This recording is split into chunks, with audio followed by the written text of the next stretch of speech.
Metro A is my favorite though, with its neat station design that even games like Deus Ex Mankind Divided chose to include. Yo! Yo! Yo!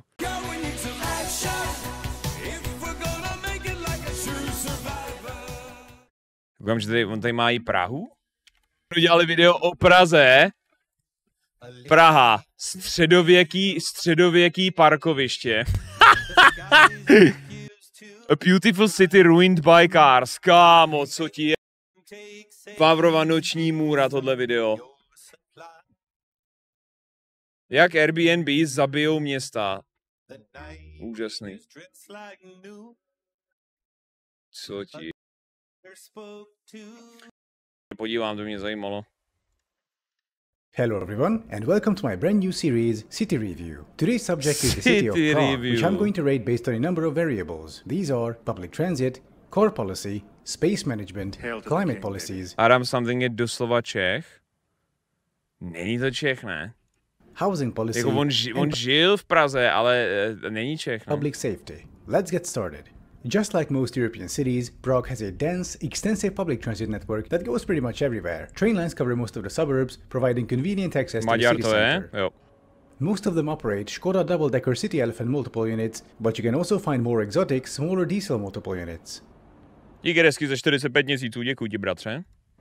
Our trip takes us to Prague main station, right in the center. Yeah, this thing could use some cleaning. The station is impressive, though not that big or busy by European standards, serving only about...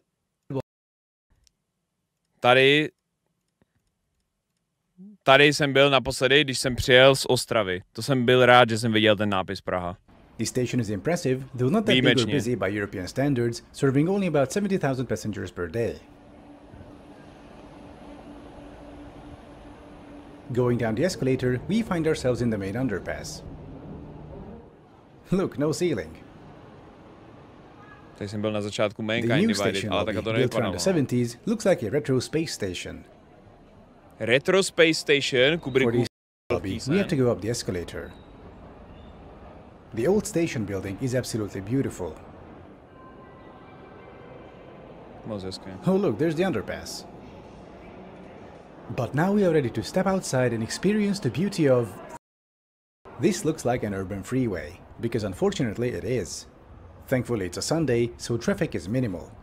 This place used to be a nice and quiet cobblestone promenade with trees and tram lines, but thanks to Soviet megalomania, it was all given over to cars. More on this subject later. Oof. We need to get through this mess, and for that we need the underpass. Hail to the king. Basadík za 8, děkuju.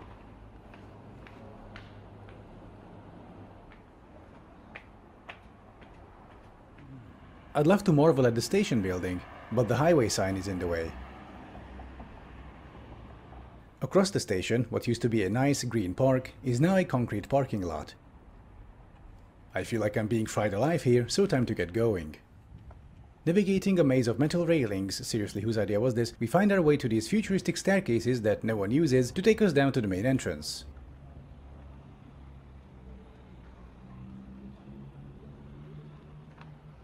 In here it's even hotter than in the parking lot, and it smells like urine and feces, the human variety. Tak to nechápu proč. To nechápu proč by v Sherwoodu to smrdělo zrovna takhle. Nějaký konkrétní důvod? Station Sherwood, by the way, after all the dodgy people who congregate here. In Sherwood, various shenanigans are a daily occurrence. That being said, public safety in Prague is top-notch. There are no unsafe areas. Nejsou žádný no-go zóny v Praze. Zatím Anděl je na dobré cestě. Station next to it for commuter trains.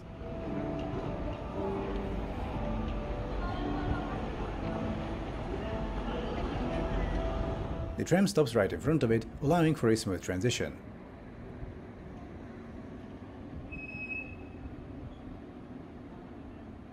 Ten za ty nejvíc zasyfilý místa, žádnej Pražák nikdy na ty schody na Hlaváku nevstoupil. Přesně, Hlavák prostě, jediný problém Hlaváku jsou primárně ty schody nahoru. Jinak jako je to tam prostě oáza klidu a čistoty. Though inside it's very retro.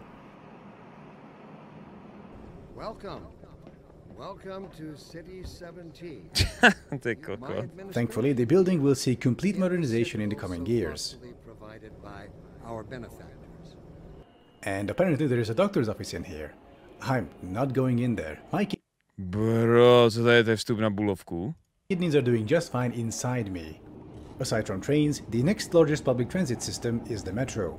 Prague has 3 metro lines, A, B and C, with D having broken ground recently.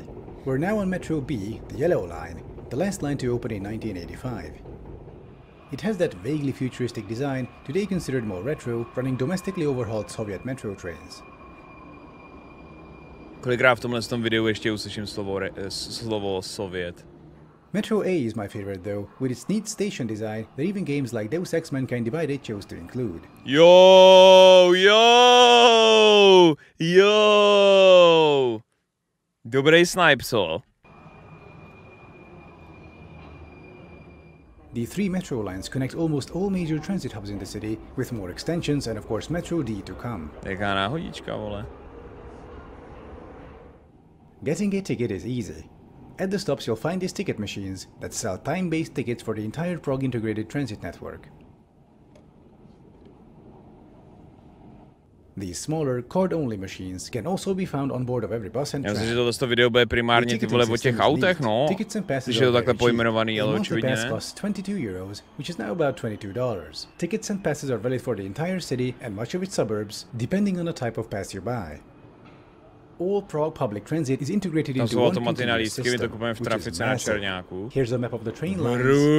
Kdo ještě kupuje ty v trafikách lístky jebe? And metro, bus and trolleybus lines. Všude automaty, nějak kreditky. But despite the dense and efficient public transit network, cars rule most of the city. Here, at this pedestrian crossing, when you try to get across, you have a grand total of 7 seconds to make it happen.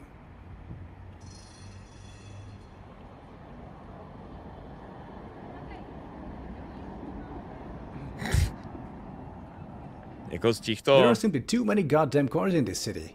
They are everywhere. Let's stop at the beautiful Powder Tower, a 15th century architectural landmark behind the traffic signs with cars going through underneath it. To je svoboda pražských občanů, hele, jako pozor, jo, to nám neberte.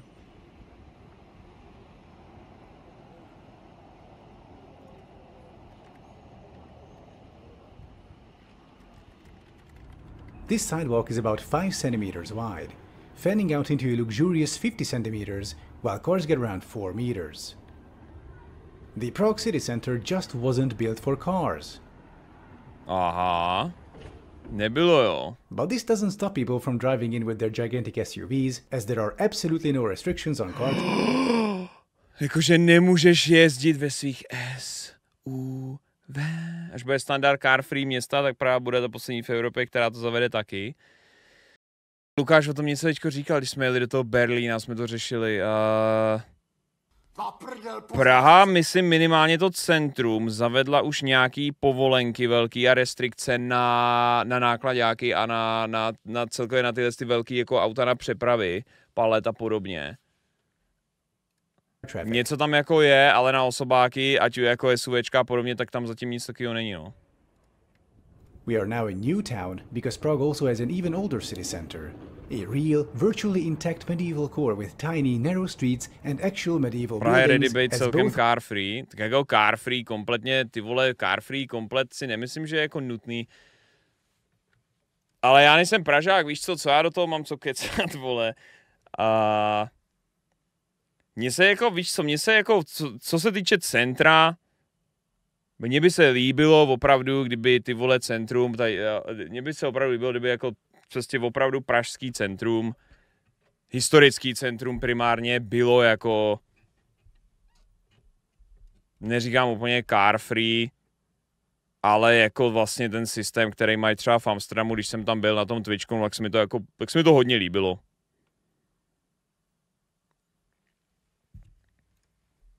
Ale nejsem řidič a nejsem Pražák, takže to je jenom jako můj omezený pohled. And it's full of cars. Even the narrowest streets aren't free from car traffic.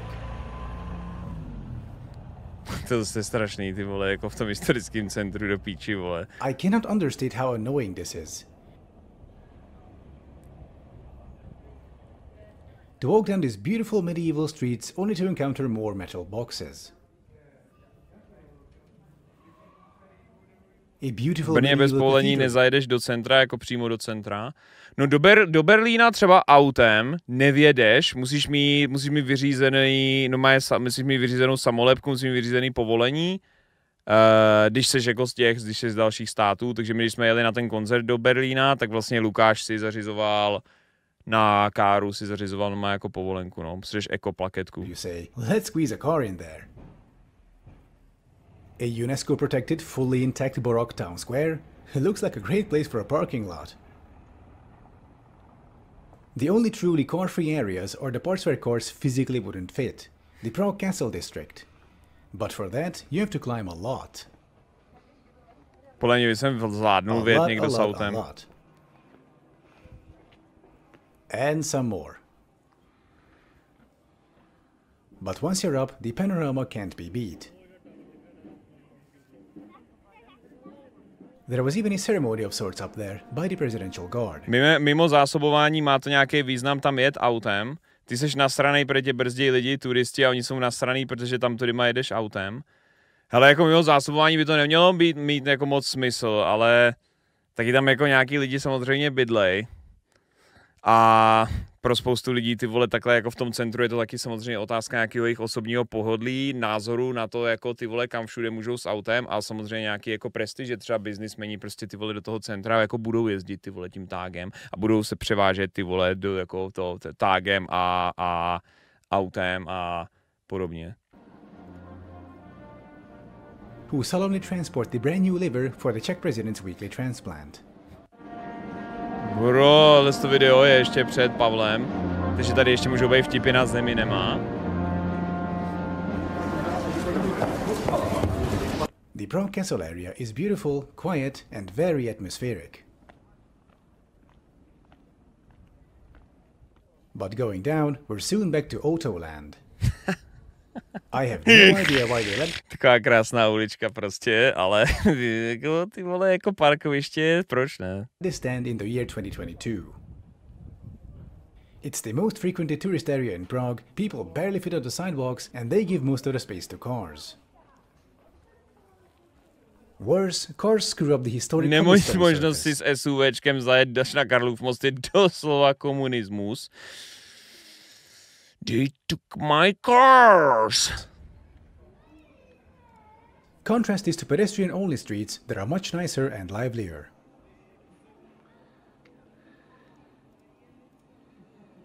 Otherwise, enjoy your 40 centimeters of sidewalk, cause you ain't getting more.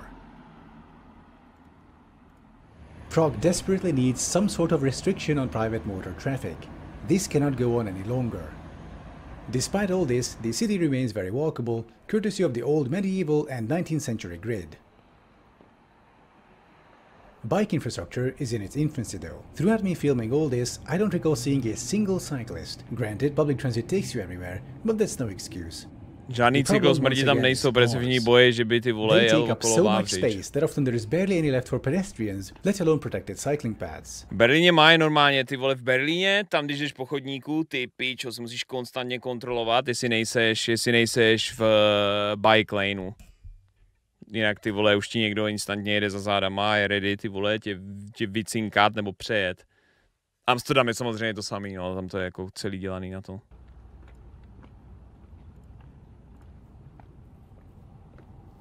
So we're left with bicycle gutters at best. In terms of climate policy, i.e. heat resistance, results are mixed. There are lots of pleasant, shady areas, but all the urban freeways, paved surfaces and concrete monoliths act as heat radiators, turning surrounding areas inhospitable for humans. The city does have a strategy to improve the local climate, but nothing will change as long as cars rule the streets. The current mayor, Adam Scheinherr, is pro-pedestrian though. Under his rule, many areas were modified in favor of humans, like this pedestrian crossing at Modranska. Previously, there was only an underpass, which also served as a public toilet. You can imagine. Seeing this measure put in place, the local conservative district mayor filed a lawsuit to potentially get the crossing removed. Yep. Lots of underpasses were built in Prague during Soviet times, as cars were the priority back then. Thankfully, the city is now trying to get rid of them, despite the Conservative Party's best efforts. Prague's underpasses are just as terrible as everywhere else. This one leading to Prague main station is particularly notorious. Sandwiched between an urban freeway and a parking garage, it looks and smells like shit. Co to kurva je, do píči, tudy jsem nikdy nešel. With trees, trams and the Hotel Wilson that used to stand in the place of the parking garage. Other districts are slowly moving towards pedestrianization though.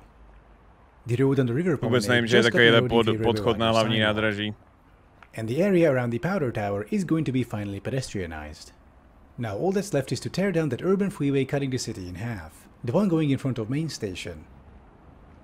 Pražský hobozákoutí, to je na DLCčko, no. It's so bad that you can find actual abandoned buildings along it during an ongoing housing crisis.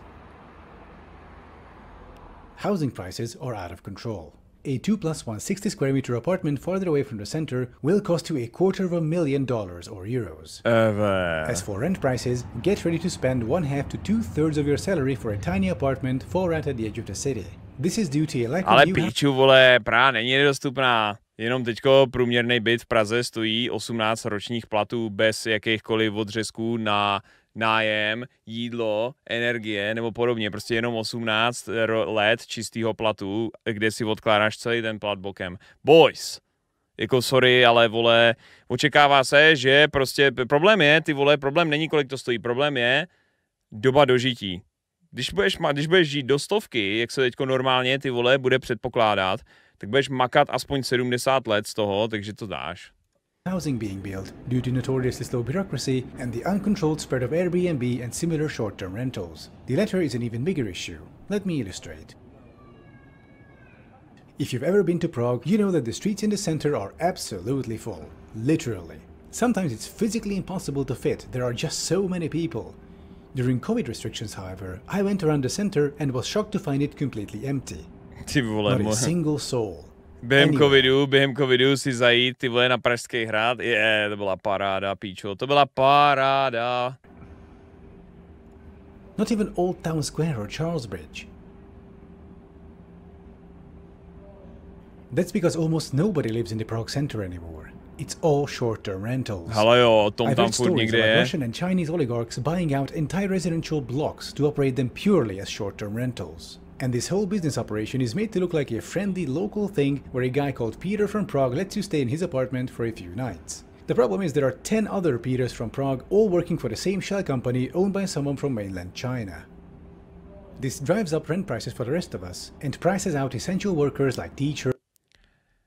Jako 14.7., čili včera nebo předevčírem, vyšel článek, Dalibor Martínek tvrdí, že český realitní trh stojí před kolapsem. Miliardy půjčených korun totiž investoři nedokážou splácet. Dobrá zpráva je, že v Česku klesla po 2 letech inflace v červnu pod 10%, ale je stále na 9,7%. Výstavbu nemá kdo zaplatit a teďko se snaží ty vole menší developeři prodat ty vole komplet těm největším, ale ani ty už na to nechtějí, takže ty vole se buď pozastavují super ty vole stavby, co no. Nurses, garbage collectors and so on. Unfortunately, there are no restrictions on short-term rentals whatsoever, so this shit show is left to freely continue. This shit show. Alright, it's time to review the results. Public transit gets a solid 9 out of 10, comprised of coverage a 10 out of 10, quality a 7 out of 10, and affordability a 10 out of 10. Car policy is a 2 out of 10, comprised of pedestrian and cyclist priority a 3 out of 10, and restriction policy 1 out of 10. Space management gets 5 out of 10, made up of walkability 8 out of 10, and bike infrastructure 2 out of 10. Climate policy is a 5 out of 10, and housing policy is 1 out of 10. Affordability 1 out of 10, and short-term rentals 1 out of 10. And finally, public safety 9 out of 10. Overall, I give Prague 5 out of 10. Plenty of good aspects. Cože? Nic moc, no. Takže vlastně jako všechno super, ale chtělo by to, aby si tam někdo mohl dovolit bydlet a jít do prdele s autama a je to ráj na zemi.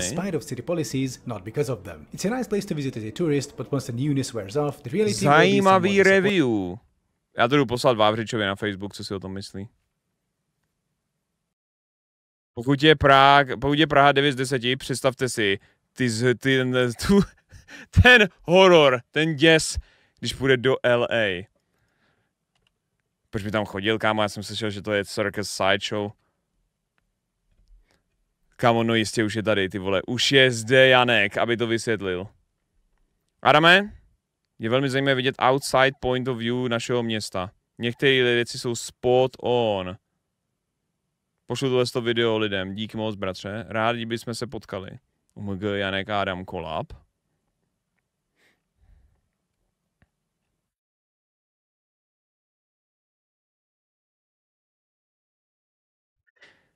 Je to opravdu směšný a zároveň smutný vidět video, jakožto někdo, kdo zde žije v Praze, kdo konstantně musí poslouchat, jak je Praha nevhodná pro řidiče a nedá se v ní řídit. Auta jsou takový skurvený problém a samozřejmě bydlení je ještě horší. Ale samozřejmě bylo by to příliš levičácký, kdybychom se to snažili změnit. Jaký lidi to myslí, ty vole? Že by to vzali jako moc levičácký.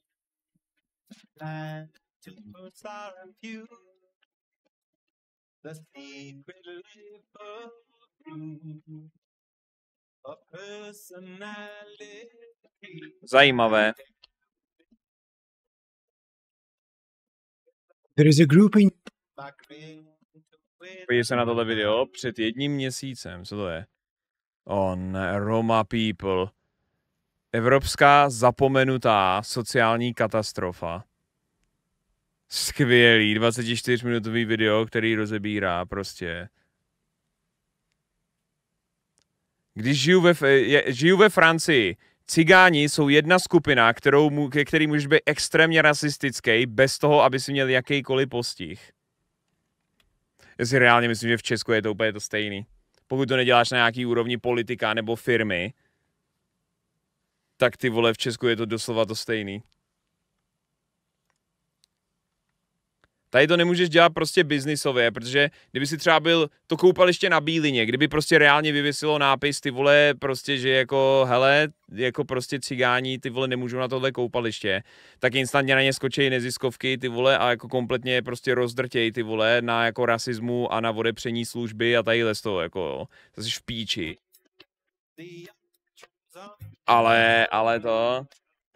Ale jinak jako si myslím, že ty vole mezi prostě jako opravdu lidma, tak ty vole ten jako rasismus ty vole oproti cigánům je absolutně jako společensky tolerovaný a vlastně jako i předpokládaný.